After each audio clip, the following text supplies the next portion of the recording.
Kankkunen. By the morning, though, with the rally heading west to the capital forests, fortunes had changed. Kankkunen's Peugeot had an electrical problem. The mechanics changed the alternator, but not the battery. This had to be done on the run down to the first stage, and Kankkunen lost a minute in the process.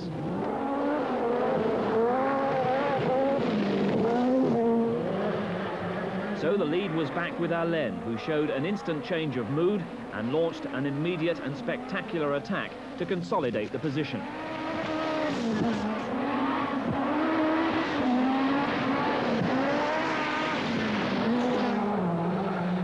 Away from the battle for the championship, there was John Buffum, America's top rally driver, in the full specification Audi Sport Quattro, the car being seen in the World Championship for the first time since Portugal.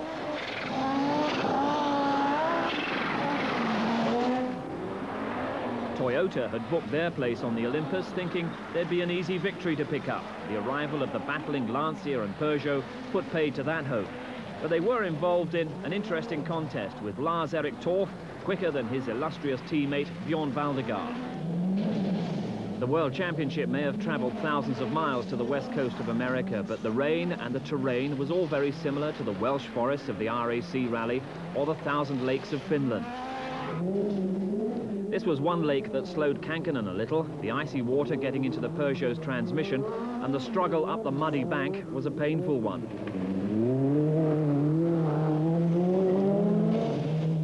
John Buffum in the Quattro was now slipping behind the pace set by the two flying Finns ahead of him.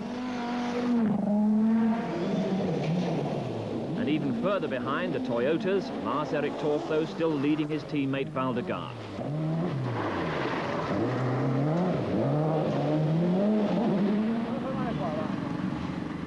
Oakville Service Hall toward the end of the second day.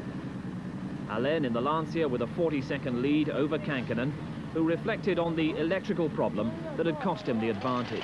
Yesterday we had this alternator problem and the battery was boiling, but they didn't change it yesterday. They, I think, maybe forgot it, and they changed it this morning, and it took so long time that we had to 1 minute road penalty. Very bad start to the day for you, really. Yeah, but I mean, that can happen sometimes, that maybe driver do a mistake and maybe serviceman, so it's normal. You seem very philosophical about it. Yeah, I mean, it's just a minute. It's not end of the world. But it was a minute that could, in the end, decide the destiny of the World Championship. The penultimate day, and Alain driving as hard as he'd done in the whole of the World Championship. He was now building on his lead.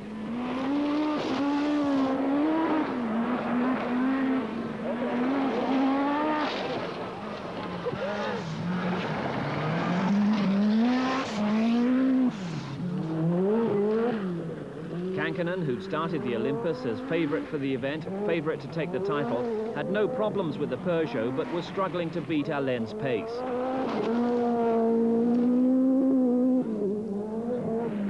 And Kankkunen wasn't helped by a puncture, which would cost him another 45 seconds.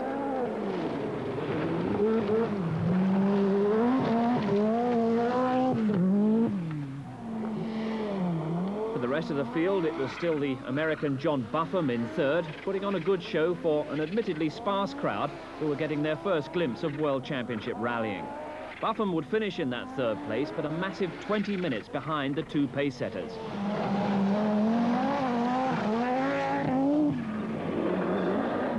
In fourth, Lars-Erik Torff was stretching his lead over Valdegaard, who was suffering a constant misfire in the second Toyota.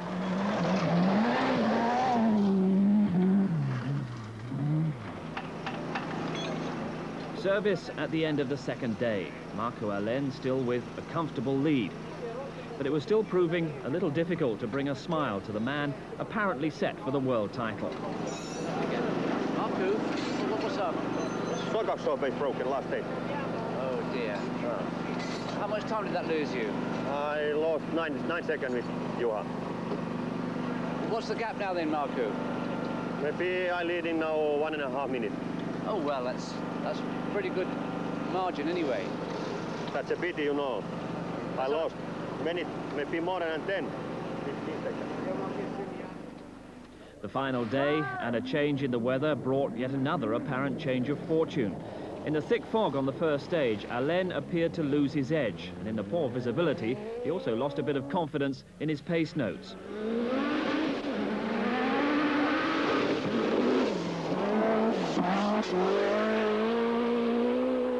For a brief moment, it seemed that Kankkunen had a chance, and he clawed back 40 seconds on this first stage of the day.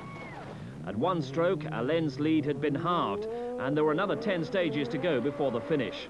Kankkunen put the advantage down to the fog, but that wouldn't last for too long. Markku said after that his notes was not really good, and it was foggy and lot of foggy and also dark. So maybe that made the difference, but we were a lot quicker than he, and after that, the last 3 stages we have made the same time, so it's... What is the gap now then? It's 56 seconds or something like that. Do you think you can catch him today? It's difficult to say. I mean, by driving, it's going to be very hard, but you never know. I mean, it's one puncture or something like that, and like we had yesterday, we lost 45 on that puncture, so it's not... Everything is not gone yet. But by the final stage of the rally, Kankkunen had made no further impression. Alain, despite driving on worn tyres, had matched the Peugeot for pace right through the day. For Kankkunen, driving hard, it had been disappointment and frustration all the way. The minute that he'd lost with the electrical problem and then that puncture had ultimately cost him the rally and the World Championship. Lancia may have conceded the Constructors' title to Peugeot 3 rounds ago, but they'd now claimed the World Drivers' Championship for Finland's Markku Alain. Alain, who'd been among the best for the last 10 years, was long overdue for the title, and the apparently ice-cool Finn became typically Italian as the celebrations began in the Lancia service area. Wonderful!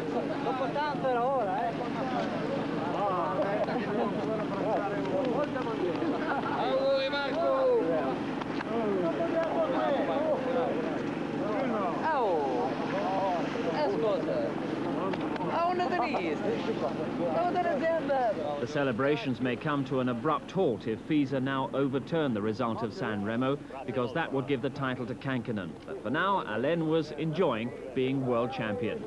Many congratulations. Thank you. Will you talk to us now? Well, Obviously... what I tell for you in RIC, you know, I am now super happy. You remember I say, yes, I am not in world champion, I am happy. And now, you know, and I am world champion, I am super happy, absolutely. Decision day from FISA is December the 18th. Indications are that Alain's celebrations may well be short-lived.